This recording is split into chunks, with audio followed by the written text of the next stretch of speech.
Hello, beautiful people of the internet. How are you doing today? My name is Jackie and welcome back to my YouTube channel. So today in this video, I am going to be doing something a little different.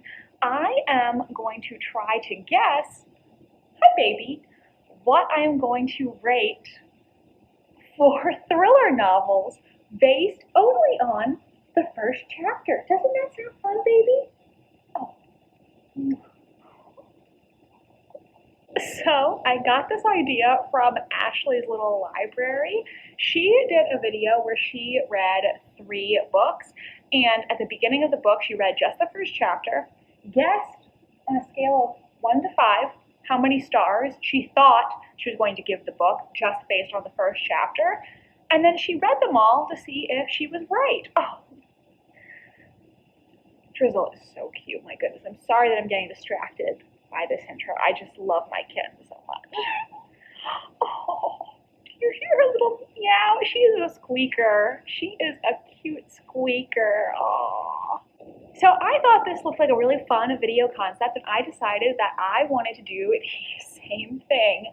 Originally, I was planning to read 3 thrillers for this video, but actually another thriller that I had on hold at the library came through, so I decided, why not include that one in the video as well? Oh my god, she's so cute. She's so cute and sweet. Oh my god. So the 3 books that I was planning to read for this video were all on my most recent Scrabble TBR. The Other People by C.J. Tudor. What do you think of it? The Paris Apartment by Lucy Foley, and Vow You Break by Peter Swanson. These are the 3 thrillers that I was planning to read for this video, and then today when I went to the library, my hold on my hold on the writing retreat came through. This is by Julia Bartz. I put this on hold from the library because, to be honest, I have serious FOMO regarding this book. I've seen so many people talk about it. I've seen a lot of people give this book 1 star and a lot of people give it 5 stars. There's also been a lot of veiled references to that thing that happens in the book. And I want to know what that thing is. I want to know what everybody else is talking about and figure out, where do I fall with this book? Will I love it or hate it? Since this book is a new release, it's due back at the library first, so I think I will actually start this video with the writing retreat.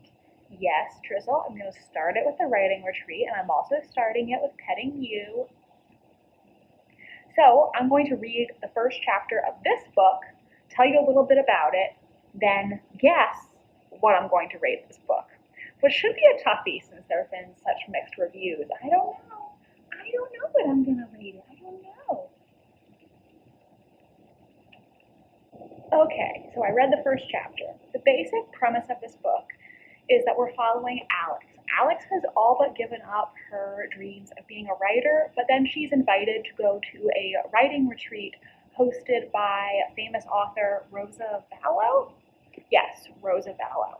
And even the fact that Alex's ex-best friend, Ren, will also be at the writing retreat does not deter her from going. But when she actually gets to the writing retreat, strange things start happening, and I'm assuming at some point, someone is going to end up dead.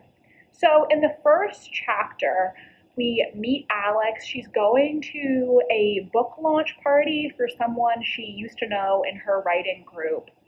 And she's just had her friend breakup, so to speak, with Ren. It's that very classic dynamic you see in contemporary thrillers where you have these 2 women who have this kind of toxic friendship, and the main character is supposed to be more so just an average person who's not that glamorous, not that confident, and this friend that she had is this very put together, very glamorous, very confident person who also, at their core, seems like they're a really toxic, mean girl person. You know, it's that dynamic that we've all seen so many times before in thrillers. But so she goes to this book launch party. She sees Ren there. The 2 of them are not on speaking terms. And there's some hints about what happened the night they stopped being friends. Apparently, there was blood, and Ren told Alex to never touch her again. That's all we got. So, based on that first chapter, I think it's really hard to give a rating. I will say I'm not wowed by the dynamic between Alex and Ren. Like I said, I feel like this is something that I've just seen in a bunch of thrillers before with these toxic female friendships. So I don't really know. I guess if I had to guess, I'm going to just go with a 3 as my guess, you know? Just play it safe, pick something in the middle, because right now I'm not really sure where this is going to go. You know, the first chapter didn't give me a lot to go on, and I could see myself really disliking this or really liking it, depending on how the story turns out. So, I'm here in bed at 10:30 to let you know that at 25% I DNF'd this. So that's not the way I wanted to start the vlog, but yeah, I hate this. I hate this book. And listen, the book that I read before this was a 2-star, so I am not putting myself through this shit, okay? Not even for a rant review, alright? This book is bad. I mean, I'm just gonna say how I really feel. And, like, I think it's gonna sound mean, but this is just my opinion. And, like, I'm trying to think of a nicer way to say it. And, like, this is the best I can do. So, this author is clearly a liberal, as am I. However, her attempts to incorporate race and gender in this book, to me, comes across as extremely performative. Like, this book just reads so performative ally to me. It really does feel to me like disingenuous and like she just wants people to think of her as particularly woke, but it really just comes across as forced and just odd to me. The other thing is, so when I knew I wasn't liking this book, and I started reading some reviews of it, and apparently one of the books that one of the women, because at the writing retreat they're all told they all have to write a book, and apparently one of the women, the book that she writes is taking place in the Holocaust, and it involves a Jew falling in love with a... And that really makes me feel like she is overcompensating for something, because why would you think that's an okay thing to include in your book? I don't know what to say. This book also apparently includes very explicit sex scenes between the women at the retreat, which, one, is not really my vibe, and also, based on the reviews, it seems like the sex scenes are not a healthy depiction of consent, which, again, kind of reinforces my theory that I think the author is overcompensating for something here. I kind of just flipped through the book to see what was going to happen. My eye landed on one of the sex scenes where one of the women is doing Alex on the stairs, and I wish I hadn't had to read that because it was very unsexy, very disturbing. And if I had finished this book, it would have been a 1-star. You probably would have seen a rant review about it. I probably would have lost some of my will to live. And I'm just not doing that to myself right now because I don't have it in me. I'm sorry. I don't have it in me. So this is a DNF. I don't understand what people saw in this book I thought it was bad. I will never read from this author again. So I'm sorry that's how we're starting this video. I'm really sorry that's the way we're starting. I guess the next book that I will read is The Paris Apartment, and I'm scared because I've heard this book might go a little bit off the rails too.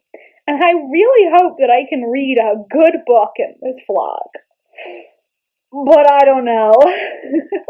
I mean, because my other books are this one, which I've heard very mixed things about, Every Vow You Break, which I've heard bad things about, and The Other People, which I really don't know that much about, so that's probably my best hope for a good book. But it sounds a little creepy, and I'm currently home alone, so I'm scared to read it by myself.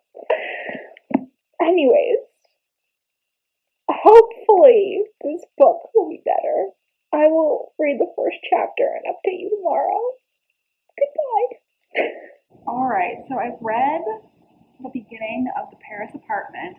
It's sort of the prologue, so I read chapter 1 as well, but the prologue and chapter 1 combined were only 8 pages, so not a lot to go off of. So the main character in this book is named Jess.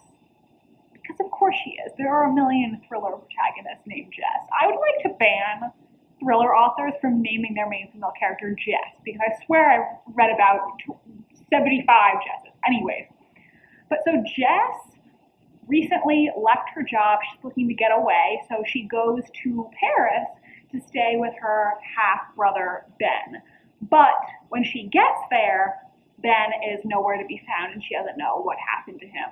I think weird things are going to happen in the building, sort of the same creepy apartment building vibe from Lock Every Door by Riley Sager. The prologue in chapter 1 really gave me nothing to go off of. The prologue, we see Ben in his apartment. He's preparing for Jess to come. He's a little annoyed about her showing up. It doesn't seem like they have the best relationship. Then Ben sees somebody running through the courtyard, and then he hears someone come to his apartment door. We don't know who is at the door. All we know is that when he opens the door, he sees that the person standing there is holding something in their hand, and whatever they're holding scares him. Presumably a weapon, but it doesn't explicitly say that, so maybe whoever came to the door knows like a secret that Ben is hiding or something, you know. Then we get to chapter 1, and chapter 1 is just Jess showing up outside the apartment building. Ben doesn't answer, and she's just wondering what the hell is going on. That's it. That's all that's happened. I don't know. I mean, the beginning of chapter 1, when Jess gets to the building, literally the third sentence is, she's outside waiting for Ben to come answer the door. And she says, "I'm freezing my tits off out here." What a line. I don't know. The prologue in chapter 1 really did not give me that much to work with, other than a laughable line about freezing off your tits. And I know there's been a lot of mixed reviews for this book. And I know when my mom read it, she said that she thought it was okay. She felt like the ending was a little out there. So I am predicting that I am going to feel very similarly about this book as I did about Lock Every Door. I think I'm going to like it at first, and then when we get to the end, I'm just going to be pissed and think the ending is ridiculous. That's my prediction. So I'm going to guess that I'm going to rate this book a 2. That way, either I'll be right or I'll be pleasantly surprised. So I'll win either way. God, I hope I can just get like a good book in this video, because we did not have a promising start. And after the line about the breasts, I'm not feeling optimistic about this one. I don't know. I did like the guest list by Lucy Foley, so maybe it'll all work out in the end. We'll see. Hello. So, thoughts on The Paris Apartment. In the end, I gave it 3 stars. This book to me was just okay. It really did not wow me, but also there was nothing offensive about it or anything that like I really, really hated. And while I can see why some people think this book is unbelievable or overdramatic, it, in my opinion, wasn't as ridiculous as Lock Every Door. So it didn't disappoint me as much as that one. I just think that while this book was entertaining enough, it did its job. There was nothing really outstanding about it, in my opinion. There were times where the writing itself was not my favorite, and I always feel really mean when I criticize someone's writing because I know, like, when somebody doesn't like my writing, it does wound me a little bit, so I always feel bad saying that about other people.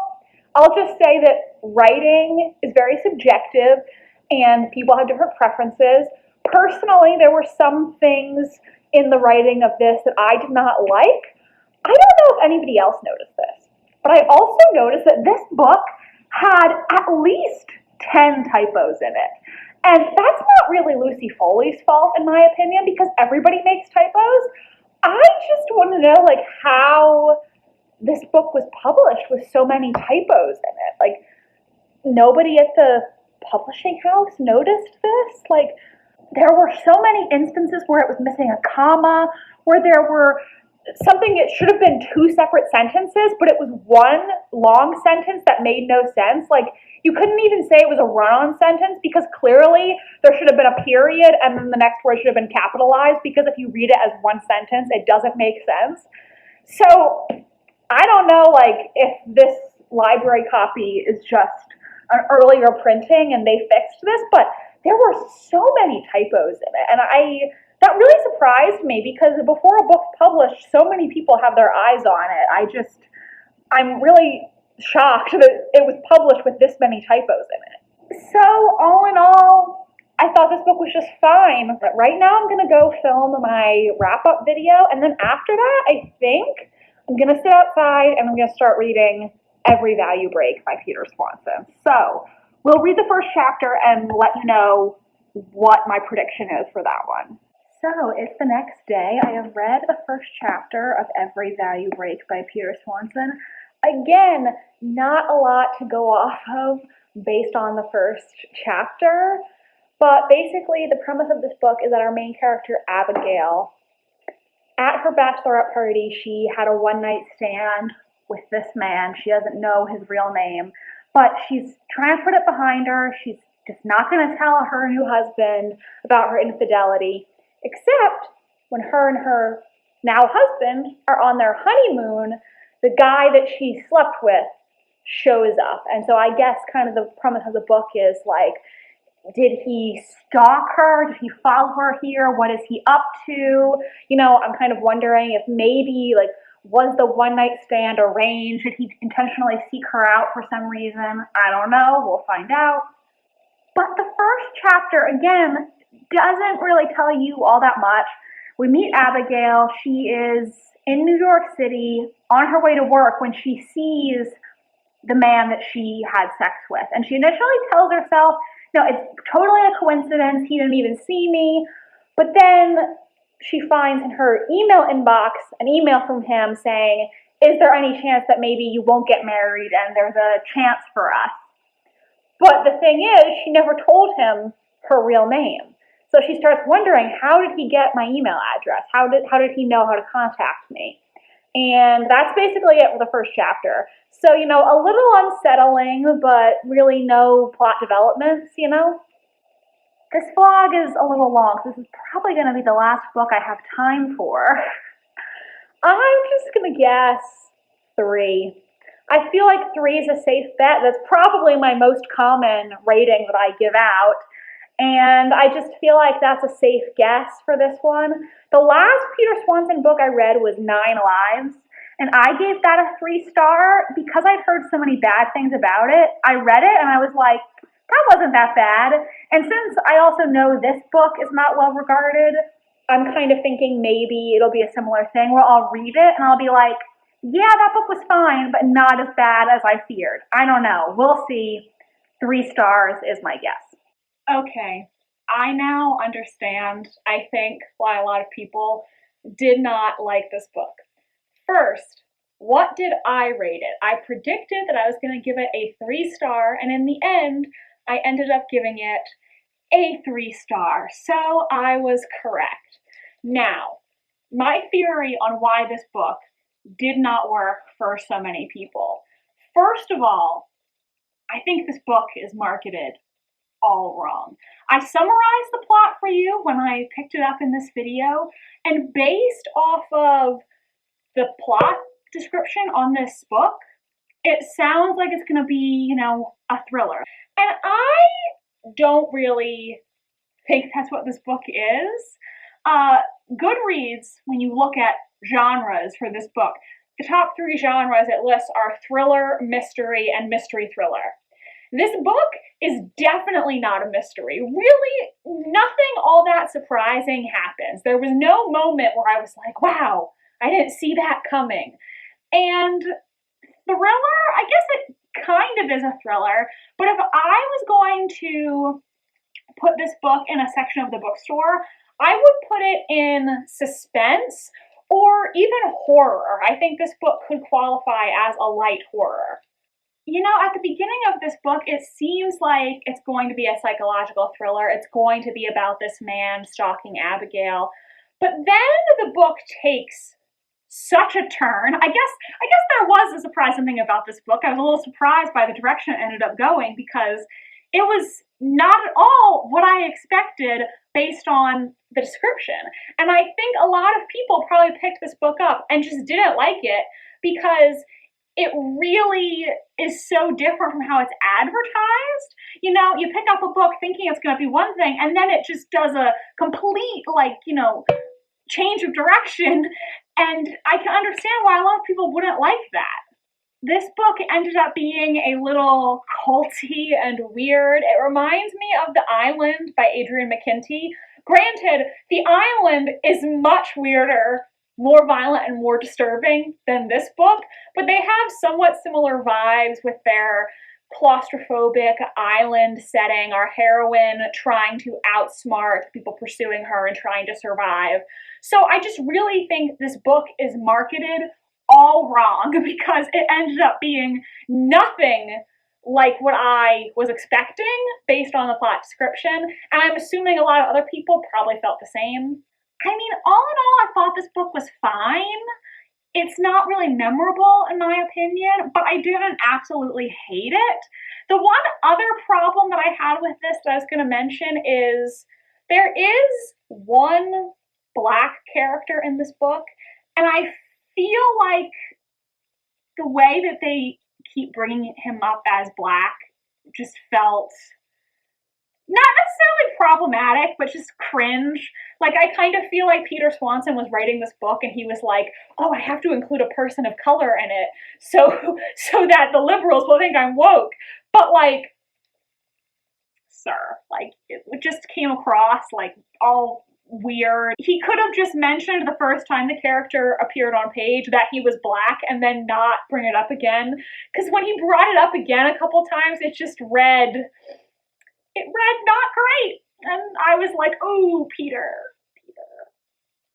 I will say this was a really quick read. I just flew through it, and I was intrigued to see what was going to happen. I do think that I really felt Abigail's fear and dread, so it was effective in that way.